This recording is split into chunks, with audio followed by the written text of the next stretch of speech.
भक्ति का रहस्य, भस्मासुर की अधूरी कहानी और शिव की गुप्त योजना। आपने भस्मासुर का नाम जरूर सुना होगा। वो असुर जिसने भगवान शिव से वरदान मांगा कि वह जिसके सिर पर हाथ रखे वो भस्म हो जाए। शिवजी ने उसे वह वरदान दे दिया और इसके बाद जो हुआ वह एक आम कहानी बन चुकी है। लेकिन क्या आपने कभी सोचा है कि भस्मासुर ने उसी क्षण शिवजी के ही सिर पर हाथ क्यों रखा? क्या वह शिव का भक्त था या कोई और चाल का मोहरा? आज हम जानेंगे भक्ति का वो रहस्य जिसे अब तक अधूरा ही बताया गया है। भस्मासुर ने वर्षों तक तप किया।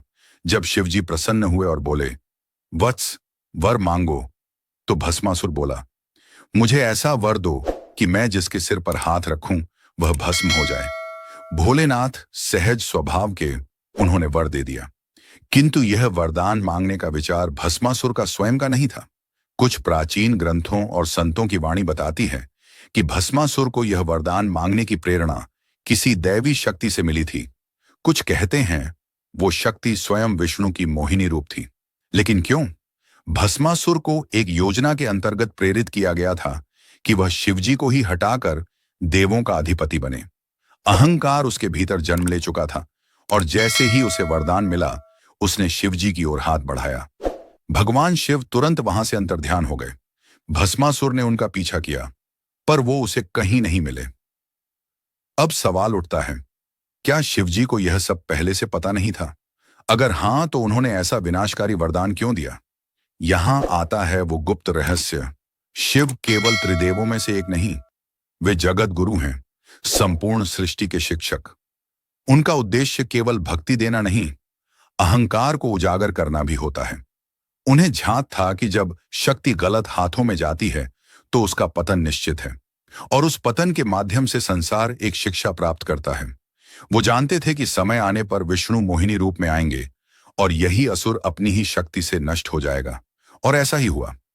मोहिनी रूप में विष्णु ने भस्मासुर को मोहित किया और नृत्य करते हुए उसे ऐसा भ्रमित किया कि उसने अपने ही सिर पर हाथ रख दिया और भस्म हो गया।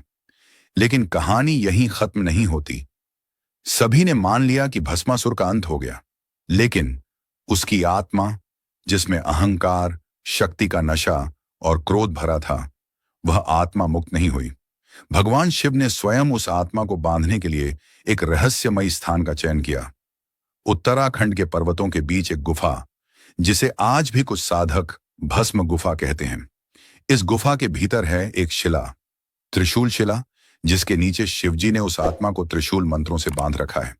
कहते हैं जो साधक इस गुफा में प्रवेश करता है उसे अपनी ही अहम की परीक्षा देनी होती है। कुछ कहते हैं जो भीतर गया उसे भ्रम होने लगा कि वह स्वयं ही शिव है, स्वयं ही देवता है। और अगर वह उस भ्रम में फंस गया तो उसका अंत वही हुआ जो भस्मासुर का हुआ। हर पूर्णिमा की रात उस गुफा से एक हल्की ध्वनि आती है, मानो कोई पुकार रहा हो, मुझे मुक्त करो, मुझे मुक्त करो। लेकिन भस्मासुर की आत्मा तब तक मुक्त नहीं होगी जब तक इस संसार में अहंकार जीवित है।